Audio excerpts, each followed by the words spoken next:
यहाँ पर हम कुछ प्रश्नों पर बात करेंगे। जैसे यदि n बराबर 3 दिया गया है और इसके लिए आपको एल्केन का सूत्र बनाने दिया जाए, तो जैसा कि हमने सूत्र देखा CnH2n+2, तो यदि n की जगह 3 करेंगे तो C3H2 × 3 + 2, तो 3 दूनी 6 और 2 8, तो C3H8।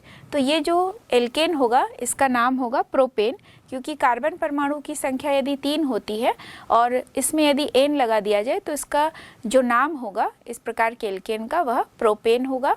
तो प्रोप धन एन करके प्रोपेन इसका नाम पड़ा। तो नेक्स्ट एक और क्वेश्चन हम देखते हैं कि यदि CH3 CH2 CH2 CH2 CH3 को संघनित रूप में लिखने के लिए दिया जाए, तो जैसा कि हमने सीखा कि इतने लंबे एक जैसे यदि हमें CH2 दिखाई देते हैं तो इसे हम कैसे संघनित रूप में लिख सकते हैं। तो यहाँ हम देख रहे हैं कि CH2 की संख्या 3 है और दोनों एंड पर एक एक CH3 है, तो बीच में हम CH2 को होल 3 कर सकते हैं, यानी CH3 फिर CH2 होल 3 कर देंगे पादान के रूप में, ब्रैकेट के बाहर पादान के रूप में हमने 3 लिख दिया और इधर भी CH3। तो कुल कार्बन परमाणु की संख्या यहाँ 5 है। यह पेंटेन है जिसे हम संघनित रूप में लिख सकते हैं CH3 CH2 होल 3 CH3। अगला जो प्रश्न है C7H16 के लिए जो सूत्र होगा या उसे जब हम अनुलग्न और उसका जो मूल भाग है उसे अलग करके लिखना होगा, तो हम कैसे लिखेंगे। जैसा कि कार्बन परमाणु की संख्या को देखकर हम ये कह सकते हैं कि यह हेप्ट है, यानी कार्बन परमाणु की संख्या यहाँ 7 है, तो C7H16 हो गया। तो हेप्ट इसका मूल भाग हो गया कार्बन परमाणु की संख्या के आधार पर, और एन जो है वह इसका अनुलग्न हो गया, तो हेप्ट धन एन इसका नाम हो गया हेप्टेन, C7H16 ये हेप्टेन का सूत्र हो गया। इसके बाद हम एल्केन में पाए जाने वाले समावेता के बारे में जानेंगे। तो वास्तव में समावेता शब्द जो है वो हमारे लिए नया है, पहले हम उसके बारे में सीखेंगे। समावेता जहाँ पर हम देखते हैं कि विभिन्न यौगिक जिनके अणुसूत्र समान होंगे लेकिन संरचनात्मक दृष्टि से वो एक दूसरे से अलग होते हैं, तो ये सभी यौगिक एक दूसरे के समावयवी कहे जाते हैं और ये जो घटना है इसे हम समावेता कहते हैं। यानी एक ही अणुसूत्र के कई प्रकार के यौगिक हो सकते हैं जिनके गुण अलग अलग होंगे, भौतिक गुण, रासायनिक गुण, काफ़ी गुण इसके अलग होंगे, लेकिन केवल और केवल इनका अणुसूत्र जो है वो समान होगा। तो इस प्रकार के यौगिक जहाँ अणुसूत्र समान हो लेकिन संरचनात्मक सूत्र उनके अलग अलग हो, ये यौगिक आपस में एक दूसरे के समावयवी कहलाते हैं और ये जो घटना है वह समावेता कहलाती है। तो जब हमने देखा कि कार्बन की श्रृंखला को जब हम बढ़ाते जाते हैं तो कार्बन से जुड़े हाइड्रोजन और जो मेथिल समूह होते हैं वह एक दूसरे को प्रतिस्थापित करते हैं, यानी कार्बन से जुड़ा हुआ जो हाइड्रोजन है उसको हटाकर हम मेथिल समूह जोड़ते जाते हैं और इस प्रकार मेथिल समूह के लगातार जुड़ते जाने से कार्बन की एक लंबी श्रृंखला हमें मिलती है जिसे हमने हाइड्रोकार्बन के रूप में जाना और इसके ही कई प्रकार हमने देखे। तो अभी हम एल्केन में पाए जाने वाले मुख्य जो समावेता हैं उसे हम जानेंगे। तो एल्केन जो है वो मुख्य रूप से शाखित श्रृंखला समावेता भी दर्शाते हैं। जैसे यहाँ पर हम ब्यूटेन को दर्शाते हैं जिसमें 4 कार्बन है, तो C और सभी से हाइड्रोजन सिंगल बॉन्ड से जुड़ा हुआ है, तो CH3 CH2 CH2 CH3 ये एक सीधी श्रृंखला हो गई। लेकिन यहाँ पर यदि हम एक मेथिल को अंत में न लगाकर उसे हम बीच वाले कार्बन में लगा दें तो CH3 CH और इस C से जुड़ा हुआ एक CH3 हो गया और एंड में फिर से CH3 हो गया। तो यहाँ हम देख रहे हैं कि कार्बन परमाणुओं की संख्या कुल संख्या 4 ही है दोनों ही सूत्रों में, लेकिन बाद वाला सूत्र जो हमने बनाया उसमें एक मेथिल समूह को एंड से हटाकर बीच वाले कार्बन के H को हटाकर उसकी जगह पर प्रतिस्थापित कर दिया गया। तो कार्बन की संख्या अभी भी 4 है और हाइड्रोजन की संख्या अभी भी 10 है। क्योंकि यहाँ भी हम देख रहे हैं जब सीधी श्रृंखला बनी तो भी C4H10 है और जब शाखित श्रृंखला बनी तो भी अणुसूत्र C4H10 होती है। दोनों में अंतर यह है कि यह हाइड्रोकार्बन एक सीधी श्रृंखला को दर्शाता है और ये जो हाइड्रोकार्बन है वह एक शाखित श्रृंखला को दर्शाता है। इसी तरह से हम दूसरे एल्केनों की भी संरचना को पढ़ेंगे। जैसे यदि C5H12 दिया जाए यानी कि पेंटेन, तो पेंटेन में भी हम देखते हैं कि कार्बन एक सीधी श्रृंखला के रूप में जुड़ी हुई है। 5 कार्बन को आप सीधा बना दीजिए और सभी से हाइड्रोजन को सिंगल बॉन्ड से जोड़ देते हैं। इसी का यदि हम एक दूसरा रूप बनाना चाहें तो एक CH3 को किसी भी एक कार्बन के H को हटाकर वहाँ जोड़ देते हैं, तो ये भी एक शाखित श्रृंखला हो गई। यदि हम उसी C के एक और H को हटाकर एक और मेथिल ग्रुप को वहाँ जोड़ देते हैं तो वहाँ भी एक शाखित श्रृंखला ही बनेगी, लेकिन और जटिल शाखित श्रृंखला बनेगी। तीनों ही सूत्र में हम देख रहे हैं कि कार्बन की संख्या 5 ही रहती है। C5H12 भी इसका अणुसूत्र है, लेकिन इन तीनों का नाम अलग अलग होगा। तीनों के गुण बहुत सारे अलग अलग देखने को मिलते हैं। जैसे यदि हम सीधी श्रृंखला बनाते हैं तो इसका नाम होगा नॉर्मल पेंटेन। यदि हम शाखित श्रृंखला बनाते हैं तो इसका नाम हो सकता है 2-मिथाइल ब्यूटेन। दूसरा जो और एक बनाए हैं यहाँ पर एक बीच वाले कार्बन जिसमें दूसरे कार्बन पर मिथाइल जुड़ा हुआ है, उसी के एक H को हटाकर एक और मिथाइल जोड़ने पर उसका नाम हो जाएगा 2,2-डाईमिथाइल प्रोपेन, क्योंकि अब सीधी श्रृंखला में केवल 3 कार्बन जुड़ते हैं और एक बीच वाले कार्बन से दोनों और हम देख रहे हैं मिथाइल ग्रुप जुड़ा हुआ है। तो तीनों ही यौगिक नाम में अलग अलग हैं। एक है नॉर्मल पेंटेन, एक 2-मिथाइल ब्यूटेन, एक होगा 2,2-डाईमिथाइल प्रोपेन। क्योंकि यहाँ पर हम जब कार्बन की एक लंबी श्रृंखला देखते हैं तो नंबर देना पड़ता है। तो जैसे यहाँ पर हमने दूसरे कार्बन के एक H को हटाकर मेथिल जोड़ा और उस सीधी श्रृंखला में हम देख रहे हैं कि कुल 4 कार्बन है, तो जिस कार्बन को हमने दूसरा नंबर दिया उसी दूसरे नंबर के कार्बन में मिथाइल ग्रुप जुड़े, तो इसका नाम होगा 2 छोटा डैश लगाएंगे मेथिल। और चूंकि शेष जो कार्बन है सीधी श्रृंखला में वहाँ 4 कार्बन दिखाई दे रहे हैं तो ब्यूटेन नाम होगा। और ब्यूटेन इसलिए होगा क्योंकि यहाँ पर हम सिंगल बॉन्ड यानी कि एल्केन के बारे में, एकल बंध वाले हाइड्रोकार्बन के बारे में पढ़ रहे हैं।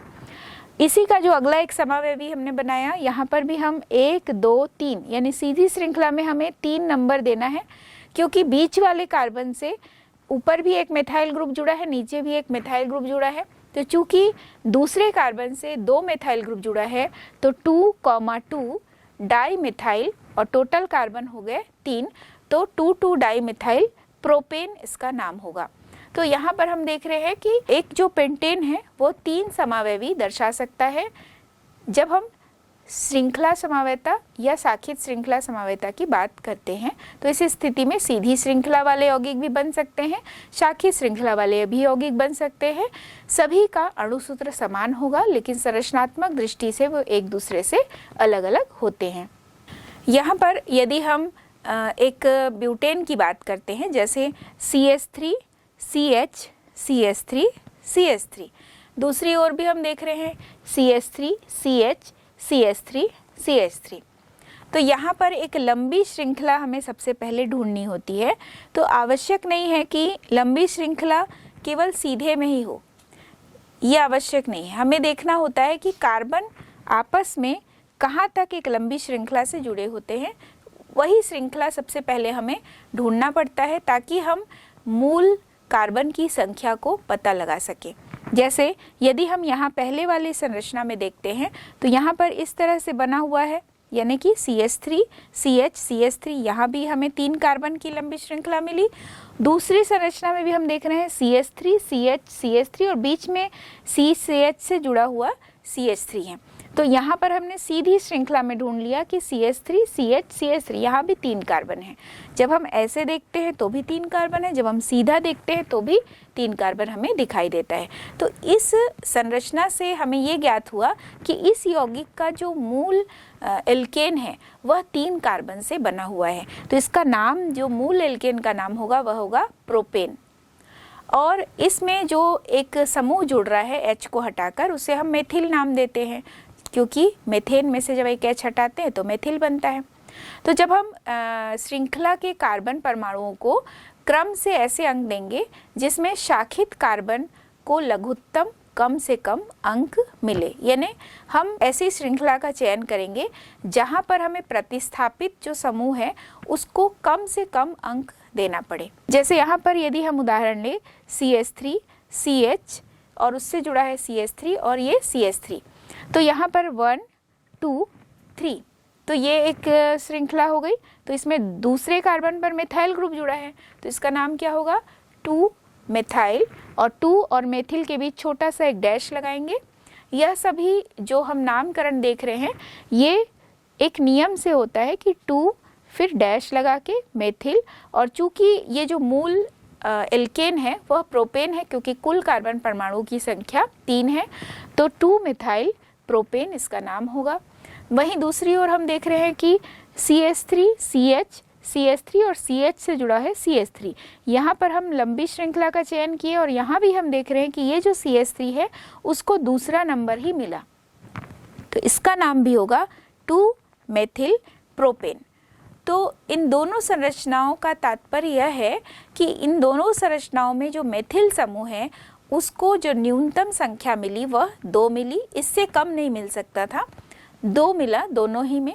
तो इसलिए दोनों ही सूत्र में जो नाम होगा वह 2 मिथाइल प्रोपेन ही होता है। और ये जो नामकरण हम देख रहे हैं इसे हम IUPAC के द्वारा निर्धारित मानदंडों के आधार पर बना हुआ पाते हैं, क्योंकि ये जो पूरा एक IUPAC सिस्टम है जिसके द्वारा विभिन्न प्रकार के कार्बनिक यौगिक या हाइड्रोकार्बनों का नाम दिया गया है, जिसे पूरे विश्व भर में मान्यता प्राप्त है, एक स्टैंडर्ड है ये। तो international union of pure and applied chemistry, इनके द्वारा दिया गया ये IUPAC सिस्टम है, और लगातार इसमें खोज जारी है और लगातार कई यौगिकों का नामकरण इसमें दिया जाता है। और यहाँ पर हम बहुत ही सरलतम एक नियम को हम देख रहे हैं, जिसमें ये नाम हम पढ़ रहे हैं कि एल्केन का वास्तव में कैसा नाम होगा, एल्केन के अलग अलग कार्बन परमाणु यदि होते हैं तो अलग अलग सदस्यों का नाम क्या होगा, यह सब भी IUPAC सिस्टम के द्वारा ही निर्धारित होता है। यहाँ पर हम देख रहे हैं कि ब्यूटेन और 2 मिथाइल प्रोपेन, यहाँ पर यदि संरचनात्मक समावयता को देखें तो वास्तव में ये किस प्रकार की समावयता होती है।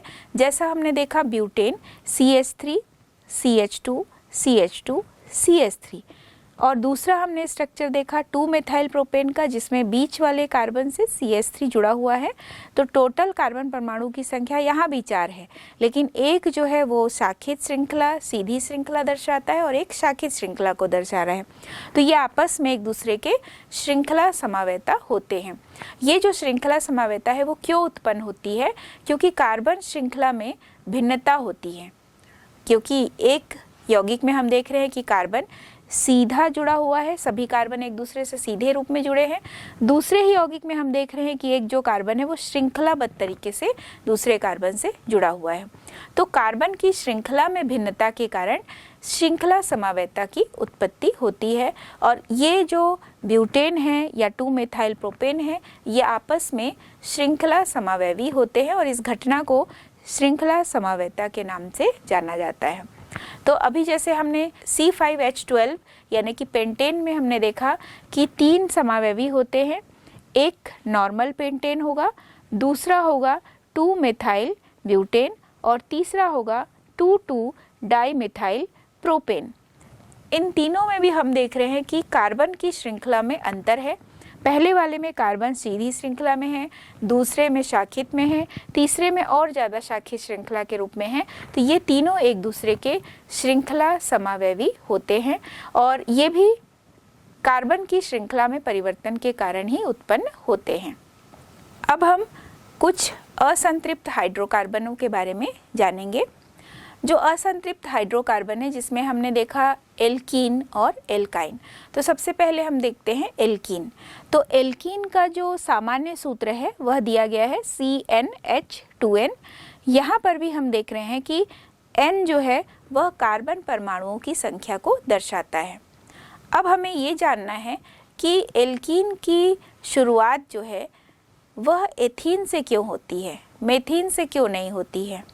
यह एक प्रश्न बनता है कि वास्तव में एल्कीन परिवार की जो शुरुआत है वह एथीन से क्यों होती है, मेथीन से क्यों नहीं होती है। तो जब हम इस सूत्र में n बराबर 1 करते हैं, तो चूंकि सूत्र है CnH2n, तो यदि n बराबर 1 करेंगे तो C के नीचे 1 आएगा और H के नीचे 2 आएगा, तो CH2 ही होगा। अब ये CH2 जो है ये अकेला एक CH2 हो गया जिसमें C और H के बीच सिंगल बॉन्ड है। तो कार्बन में हम देख रहे हैं इधर H और इधर H, और ये दोनों तरफ जो है वो खाली है, तो कार्बन की संयोजकता पूर्ण ही नहीं हो पाई। कार्बन की संयोजकता पूर्ण नहीं हुई मतलब यह प्रकृति में उपलब्ध ही नहीं होगा। ऐसा कोई भी यौगिक प्रकृति में उपलब्ध नहीं होगा जहाँ पर कार्बन की संयोजकता जो है वो 4 पूरी नहीं होती है, क्योंकि कार्बन एक स्थायी यौगिक तभी बना पाएगा जब वह एक चतुसंयोजी यौगिक के रूप में रहता है। तो यहाँ CH2 जो है वह पूरा अधूरा है, क्योंकि कार्बन की संयोजकता यहाँ पूर्ण नहीं हो पा रही है। यही कारण है कि जो एल्कीन परिवार है उसकी शुरुआत जो है वो एथीन से होती है। अब हम इसके सूत्र में आते हैं, एथीन को कैसे बनाएंगे, कि एथीन का क्या सूत्र होगा। एथीन या जिसे हम एल्कीन का जो पहला सदस्य है सबसे मुख्य, एथीन, एथिलीन भी कहते हैं इसे साधारण रूप में, और IUPAC सिस्टम के आधार पर इसे एथीन कहते हैं। तो एथीन का सूत्र यदि n बराबर 2 करते हैं, n बराबर 1 तो होगा ही नहीं, यानी मेथीन होता ही नहीं है। C बराबर 2 करें यानी C2H 2 × 2 4 हो गया, तो C2H4। यहाँ पर चूंकि एल्कीन में हम देखते हैं कि द्विबंध होता है कार्बन कार्बन परमाणुओं के मध्य, तो कार्बन कार्बन के बीच 2 बंध लगा दिए और कार्बन और हाइड्रोजन के बीच सिंगल बॉन्ड हो गया। एक कार्बन एक हाइड्रोजन सिंगल बॉन्ड से जुड़ा है, एक कार्बन और एक हाइड्रोजन से सिंगल बॉन्ड से जुड़ा है। तो कार्बन की संयोजकता हो गई 4, 2 3 और ये 4, इधर भी 2 3 और ये 4। कार्बन जब आपस में सिंगल बॉन्ड से जुड़ते हैं तो उसे एल्केन कहते हैं, और कार्बन जब आपस में डबल बॉन्ड से जुड़े हैं तो वह एल्कीन परिवार के सदस्य माने जाते हैं। ऐसे ही हम सूत्रों को और आगे बढ़ाते जाएं। यदि n बराबर 3 करेंगे तो C3H6 होगा, यदि हम n बराबर 4 करेंगे तो C4H8 होगा, यदि हम 5 करते हैं तो C5H10 होगा, यदि 6 करेंगे तो C6H12 होगा। अब यहाँ पर जो नाम है वो कैसे लिखा जाएगा। यदि हम C बराबर 3 करते हैं तो जो मूल रूप है या मूल भाग है वह 3 कार्बन परमाणु का है जिसे हम प्रोप कहते हैं। चूंकि यह एल्कीन परिवार है तो इसका जो सफिक्स से अनुलग्न है वह ईन है, तो प्रोप धन ईन इसका नाम होगा प्रोपीन। ऐसे ही यदि कार्बन परमाणु की संख्या 4 होगी तो ब्यूट इसका मूल भाग होगा, तो ब्यूट धन ईन क्या होगा, ब्यूटीन। यदि हम n बराबर 5 यानी कार्बन परमाणु की संख्या 5 लेते हैं तो n की जगह पर 5 होगा, C5H10 यानी पेंट धन ईन इसका नाम होगा पेंटीन। यदि C6H12 है तो हेक्स धन ईन क्या होगा, हेक्सीन, हेक्स धन ईन हेक्सीन। यदि C बराबर 7 है तो C7H14 होगा, तो यहाँ पर होगा हेप्टीन। ऐसे ही लगातार जब हम कार्बन परमाणु की संख्या बढ़ाते जाएंगे तो एक लंबी श्रृंखला हमें प्राप्त होगी, लेकिन किसी भी एक कार्बन कार्बन के बीच डबल बॉन्ड अवश्य ही देखने को मिलेगा, तभी जाकर यह यौगिक बनता है। जैसे एक उदाहरण हम लेते हैं कि यदि हमें बनाना है C4H8 यानी कि ब्यूट धन ईन, जहाँ कार्बन परमाणु की संख्या 4 है और हाइड्रोजन की संख्या 8 है, तो ब्यूट धन ईन होगा ब्यूटीन। तो जब हम यहाँ देख रहे हैं ब्यूटीन तो CH3 फिर CH फिर डबल बॉन्ड CH फिर CH3, तो यहाँ पर हमने बीच में लगाया डबल बॉन्ड। यदि हम चाहें तो इसे प्रारंभ में भी लगा सकते हैं, CH2 double bond CH CH2 CH3, यानी हम इस डबल बॉन्ड को दूसरे कार्बन के बाद भी लगा सकते हैं और इस डबल बॉन्ड को हम पहले कार्बन के बाद भी लगा सकते हैं, लेकिन जहाँ पर भी लगाएंगे वहाँ एक हाइड्रोजन हमें कम करना पड़ेगा, क्योंकि जो डबल बॉन्ड है वो कार्बन की 4 संयोजकता उसको लेकर भी शामिल होती है। तो जैसे हम यदि यहाँ बनाते हैं CH2 double bond CH CH2 CH3, दोनों एंड में हम देख रहे हैं एक तरफ CH3 है और इधर वाले एंड में CH2 है, एक H को हटा दिए। यदि हम यहाँ लिखते हैं CH3 CH double bond CH CH3, तो यहाँ हम दोनों एंड में देख रहे हैं मेथाइल ग्रुप है और बीच में CH और CH के बीच में डबल बॉन्ड लगा है।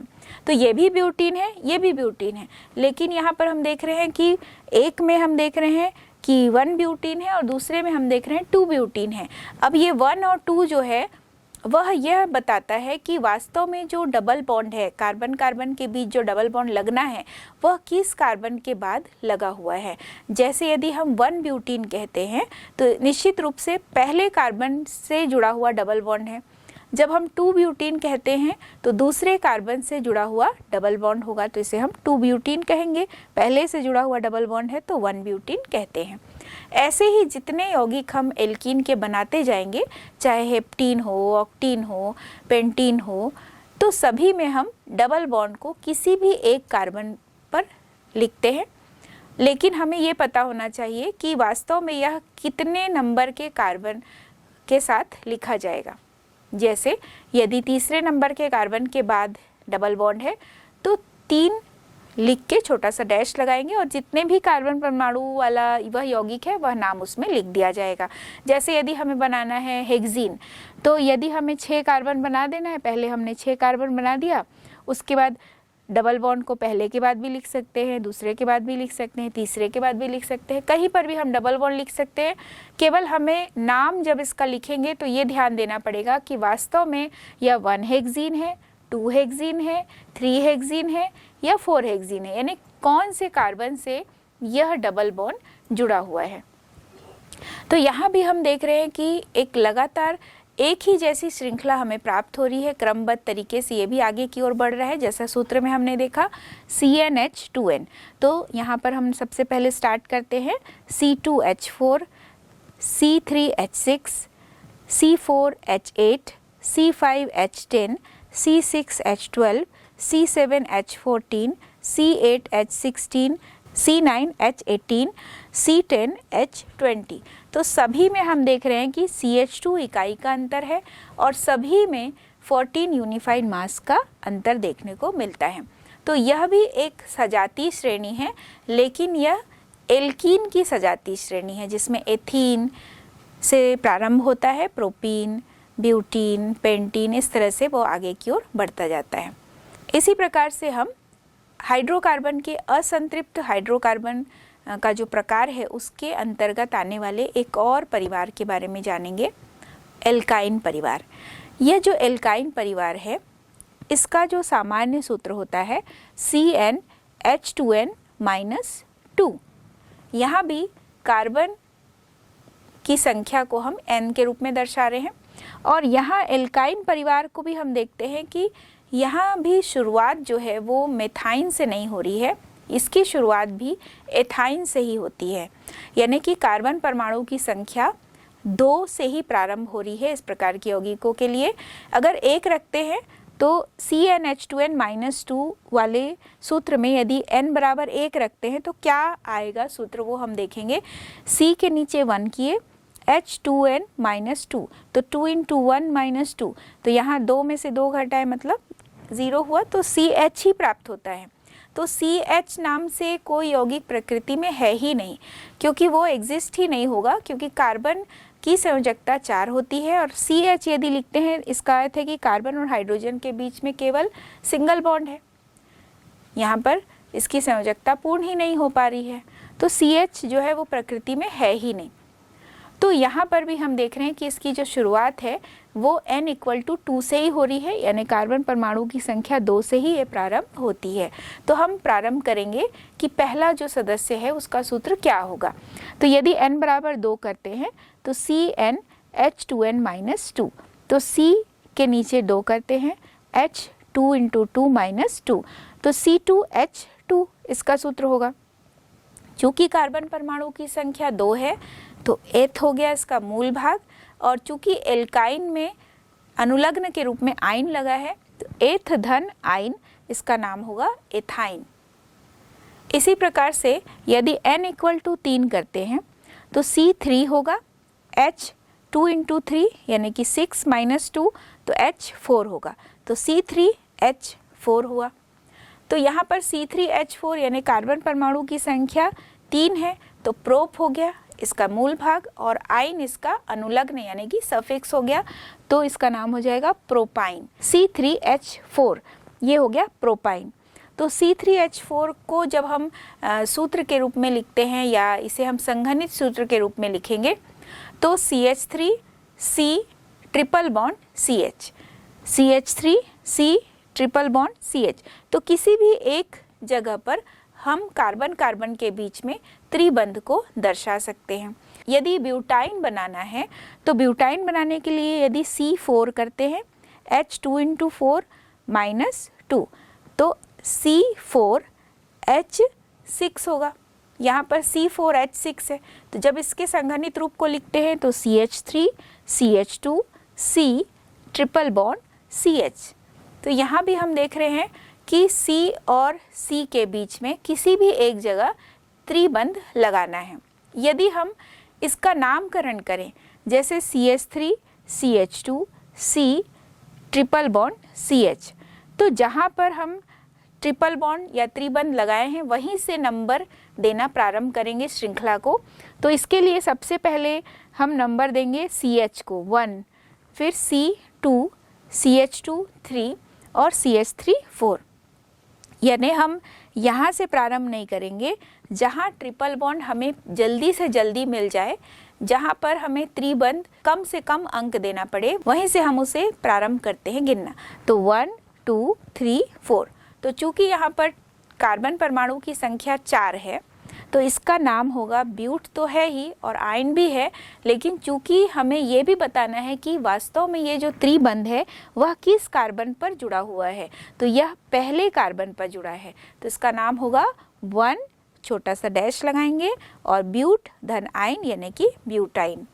ऐसे ही यदि हमें और लंबे सदस्यों को बनाना हो, लंबी श्रृंखला बनानी हो ब्यूटाइन के बाद की, तो कैसे बनाएंगे, ये एक अभ्यास का प्रश्न है आपके लिए। तो हम यहाँ पर 5 कार्बन वाला और 6 कार्बन वाला एल्काइन कैसे बनाएंगे चलिए जानते हैं। यदि हमें n बराबर 5 करना है तो C5H2 इंटू 5 माइनस 2, तो C5H8 इसका सूत्र होगा। C5H8 जब होगा तो हम लगातार 5 कार्बन बना देंगे। किसी भी एक जगह पर आप ट्रिपल बॉन्ड लगा दीजिए, चाहे आपको पहले के बाद लगाना है, दूसरे के बाद लगाना है, तीसरे के बाद लगाना है, केवल आपको ध्यान रखना है कि ट्रिपल बॉन्ड हमने किस कार्बन के बाद लगाया है। जैसा कि हम यहाँ पर पहले कार्बन के बाद लगा देते हैं, तो यहाँ पर CH ट्रिपल बॉन्ड C, फिर CH2 यहाँ पर हो गए टोटल 4 और फिर CH3। तो इस तरह से 5 कार्बन हो गए, लेकिन ट्रिपल बॉन्ड लगाने के बाद हम देख रहे हैं कि पहले वाले कार्बन में CH ट्रिपल बॉन्ड C है, क्योंकि यह C जो है अगली तरफ से हम देख रहे हैं CH2 से जुड़ा है, तो इस C बीच वाले जो दूसरा नंबर का जो C है वहाँ पर कार्बन की संयोजकता पूरी हो गई, 3 इधर और 1 इधर, तो 4, तो यहाँ H नहीं लगाए। तो पहले वाले एक H, अगर हम H परमाणु को गिनेंगे तो पहले कार्बन से जुड़ा हुआ एक H है, दूसरे कार्बन पर H नहीं है, तीसरे कार्बन पर हम 2 देख रहे हैं, तो 1 और 2 हो गया 3, फिर तीसरे में हमने 2 देखा, चौथे में फिर और 2 देखेंगे तो 3 और 2 5, और उसके बाद लास्ट वाले में हम देख रहे हैं हाइड्रोजन की संख्या 3 हो गई, तो 5 और 3 8। तो इस तरह से हम देख रहे हैं कि इसका जो सूत्र है, जैसा कि हमने पेंटाइन का सूत्र सीखा कि वास्तव में पेंटाइन का सूत्र होगा C5H8, तो 5 तो है कार्बन और हाइड्रोजन को गिनने के बाद भी हमें 8 मिला, तो इसका सूत्र होगा C5H8 और पेंट धन आइन, तो इसका नाम होगा पेंटाइन। इसी प्रकार यदि हम इसी ट्रिपल बॉन्ड को दूसरे कार्बन पर लगा के देखें, यानी इधर से हम प्रारंभ करेंगे तो पहले कार्बन को हम CH3 ही लिखेंगे, दूसरे कार्बन में C ट्रिपल बॉन्ड C कर देंगे, फिर CH2 और CH3, ऐसा मतलब हम बढ़ाते जाएंगे। तो एक लंबी श्रृंखला में प्राप्त होगी। बस हमें ये ध्यान रखना है कि हमें ट्रिपल बॉन्ड को किसी भी एक जगह लगाना है। यदि हम एक नॉर्मल एल्काइन की बात करते हैं, जैसे यदि हम हेक्साइन की बात करें तो C6H10 इसका सूत्र होगा। कार्बन परमाणु की संख्या 6, तो H 2 × 6 - 2, तो यहाँ पर 12 - 2 करते 10 आता है, तो C6H10 इसका सूत्र है। तो 6 कार्बन पहले बना दें, उसके बाद हम किसी भी, मान लीजिए हम तीसरे कार्बन के बाद त्रिबंध बनाते हैं, तो 1 2 3 के बाद हमने तीन बंध बना दिया, और उसके बाद हम तीसरे कार्बन के बाद चौथा, पांचवा, छठवां फिर से 3 कार्बन बना देंगे। सभी तरफ हम बीच में तीसरे कार्बन के बाद ट्रिपल बॉन्ड बनाने के बाद इतनी संयोजकता हमें पूर्ण करनी है। इन सभी संयोजकताओं को पूर्ण करने के लिए हम हाइड्रोजन को लगा देंगे। केवल ध्यान रखना है कि जहाँ पर ट्रिपल बॉन्ड लगा है वहाँ पर यदि कंप्लीट हो गया है, कार्बन की संयोजकता पूर्ण हो गई है, तो यहाँ पर हाइड्रोजन लगाने की आवश्यकता नहीं होगी। लेकिन जहाँ जहाँ भी हाइड्रोजन की आवश्यकता है संयोजकता पूर्ण करने के लिए, वो लगा के हम पूरा जो ये संरचनात्मक सूत्र है इसे हम बना सकते हैं।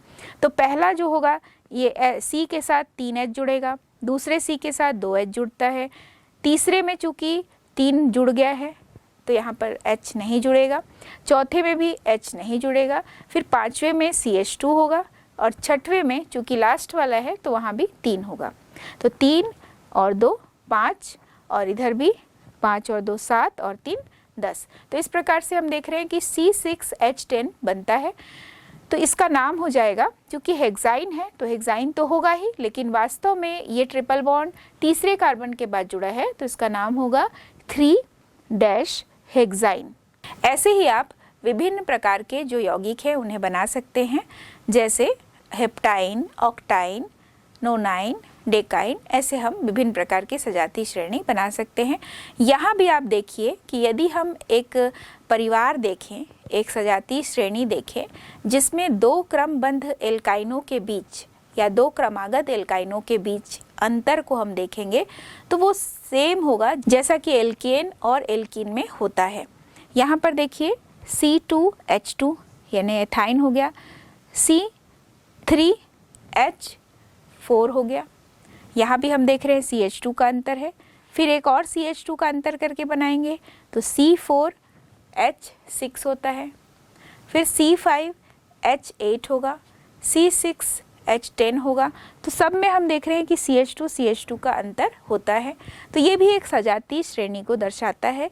यह एल्काइन परिवार है जिसमें विभिन्न सदस्यों के बीच या 2 क्रमागत सदस्यों के बीच CH2 इकाई का अंतर होता है, और साथ ही साथ यहाँ पर 14 यूनिफाइड मास अणुभार में अंतर देखने को मिलता है।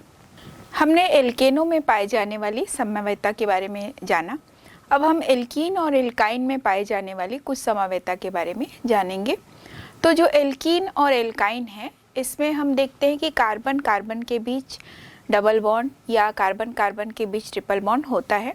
तो निश्चित रूप से यह जो डबल बॉन्ड या ट्रिपल बॉन्ड का स्थान है वह एक अलग अलग यौगिक की पहचान का भी कारण बनता है। यदि हम यहाँ पर 2 संरचनाओं को देखें, एल्कीन के उदाहरण को लेते हैं हम सबसे पहले। तो यदि 2 उदाहरण देखते हैं जिसमें ब्यूट 1 इन और ब्यूट 2 इन बना हुआ है, जिसमें देखते हैं कि CH3 फिर CH2 फिर CH डबल बॉन्ड CH2 है। तो इस ब्यूटीन 1 में या 1 ब्यूटीन में या ब्यूट 1 इन में ये तीनों एक ही यौगिक है। हम इसे नॉर्मल ब्यूटीन भी कहते हैं। पहले कार्बन से जुड़ा हुआ है तो ब्यूट 1 इन भी कहेंगे, दूसरे से जुड़ा होगा तो ब्यूट 2 इन भी कहेंगे, या इस 1 और 2 को हम प्रारंभ में भी लगा सकते हैं और अंत में भी लगा सकते हैं। तो कई तरीके होते हैं नामकरण करने के। तो अभी तो हम पहले देखते हैं कि वास्तव में ये जो डबल बॉन्ड है उसकी वजह से क्यों स्थान समवेतता उत्पन्न होती है या स्थिति समवेतता क्यों उत्पन्न होती है। तो यहाँ पहले उदाहरण में हमने ब्यूट 1 इन देखा, और दूसरे उदाहरण में हम देख रहे हैं कि जो डबल बॉन्ड है वह दूसरे कार्बन से जुड़ा है, तो ब्यूट 2 इन बना। ब्यूट 2 इन के लिए जो संरचना बनाई गई है CH3 CH double bond CH और ये हो गया CH3। तो यहाँ पर हम देख रहे हैं कि पहले वाले और दूसरे वाली संरचना को यदि हम देखें तो दोनों का जो अणु सूत्र है वो C4H8 ही है, क्योंकि ब्यूटीन है तो C4H8 ही इसका अणु सूत्र होगा। लेकिन संरचनात्मक दृष्टि से ये अलग इसलिए हुआ क्योंकि पहले वाले संरचना में हम देख रहे हैं कि जो डबल बॉन्ड है, द्विबंध है, वो पहले कार्बन के बाद है, और दूसरी वाली संरचना में जो डबल बॉन्ड है वो दूसरे कार्बन के बाद लगा है। तो ब्यूट 1 इन और ब्यूट 2 इन, तो ये जो दो अलग अलग संरचना हमें देखने को मिलती है ये वास्तव में डबल बॉन्ड द्विबंध के स्थान परिवर्तन के कारण मिली है। तो ब्यूट 1 इन और ब्यूट 2 इन इसका नाम हुआ, और ये भी एक प्रकार से संरचनात्मक समावयता ही है। दो अलग अलग समावयवी यहाँ उत्पन्न हुए, ब्यूट 1 इन और ब्यूट 2 इन, दोनों के गुण अलग अलग होंगे, केवल इनका अणु सूत्र एक समान होता है। तो यहाँ पर जो हम नामकरण इसका लिखते हैं तो देखिए, लिखते समय हमने लिखा ब्यूट, एक छोटा डैश लगाते हैं ब्यूट के बाद, ब्यूट फिर लघु रेखा, फिर 2, फिर से लघु रेखा, इन। यदि दूसरी संरचना को हम देखें तो ब्यूट 2 इन लिखने के लिए हमें बीच में 2 बार लघु रेखा या डैश बनाना पड़ता है। ऐसे ही ब्यूट 1 इन में ब्यूट 1 इन, तो ब्यूट और 1 के बीच एक लघु रेखा और 1 और इन के बीच में फिर से एक लघु रेखा। तो ये जो दोनों नामकरण है, ये दोनों नामकरण करने की जो विधि है यह भी IUPAC सिस्टम के आधार पर ही दिया गया है और पूरे विश्व भर में इसको मान्यता प्राप्त है। हम कहीं भी चले जाएं, ब्यूट 1 इन या ब्यूट 2 इन को लिखने का यही तरीका हमें देखने को मिलेगा। तो यहाँ इसी तरह के कई और यौगिकों के बारे में भी हम लिख सकते हैं। यदि हमें बनाना है पेंटीन 1, पेंटीन 2 या पेंट 1 इन, पेंट 2 इन, पेंट 3 इन, ऐसा भी हम बना सकते हैं। सिर्फ हमें डबल बॉन्ड का जो स्थान है वह बदलना पड़ेगा, और नामकरण करते समय पेंट और स्थान के बीच, स्थान की संख्या के बीच एक छोटी रेखा या हमें एक डैश लिखना पड़ेगा, और उसके बाद फिर हम एक और डैश लगा के इन लिखते जाएंगे। तो इस तरह से स्थान डबल बॉन्ड का बदलेगा और यौगिक का नाम भी बदल जाएगा, यौगिक के गुण भी बदल जाते हैं। इसी प्रकार से स्थान समावयता या स्थिति समावयता एल्काइनों द्वारा भी दर्शाई जाती है। एल्काइन में हम एक उदाहरण लेते हैं, ब्यूट का ही उदाहरण लेते हैं, यानी कार्बन परमाणु की संख्या यदि 4 है तो ब्यूटाइन बनेगा, ब्यूट धन आइन, तो इसका सूत्र होता है C4H6, जैसा कि हमने पहले भी पढ़ा। तो यहाँ भी हम देख रहे हैं कि यदि 1 ब्यूटाइन लिखें और 2 ब्यूटाइन लिखें, या फिर हम ब्यूट 1 आइन लिखें, ब्यूट 2 आइन लिखें, या ब्यूटाइन 1 ब्यूटाइन 2, ऐसा भी लिख सकते हैं। तो इसका सूत्र कैसा होगा? यदि हम ब्यूट 1 आइन लिखते हैं तो ब्यूट यानी 4 कार्बन बना दिए, तो CH3 CH2 C triple bond CH, ये बन गया ब्यूट 1 आइन। दूसरी ओर हम देख रहे हैं दूसरे कार्बन पर ट्रिपल बॉन्ड लगाना है, तो CH3 C triple bond C फिर CH3, तो ब्यूट 2 आइन हो गया।